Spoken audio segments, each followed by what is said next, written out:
কালকে আপনাদের মাঝে আর বলবো না যে ডিম লেন মুরগি লেন টিয়া বসে যা আছে সব লেন, আর করতাম আল্লাহ করে মহাব্বত করে যা দিবেন এগুলো থাকবে। কারণ আমি যদি আজকে এই মুহূর্তে মারা যায়, আমার আপনার সঙ্গে কোনো কিছু যাবে না। একা আসছিলাম, আবার একা চলে যেতে হবে। খালি হাতে আসছিলাম।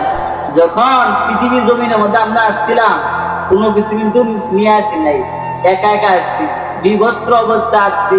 আবার যখন চলে যাব, বিবস্ত্র অবস্থায় চলে যাব। আমার আপনার সঙ্গী কেউ হবে না, কেউ হবে না, শুধু হবে আমাল, শুধু হবে আমল, আর কোনো কিছু আমার সঙ্গী হবে।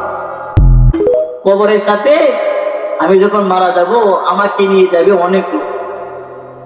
মসজিদের মধ্যে একটা পালকি আছে, এই পালকিটার মধ্যে আমারে রাখবে।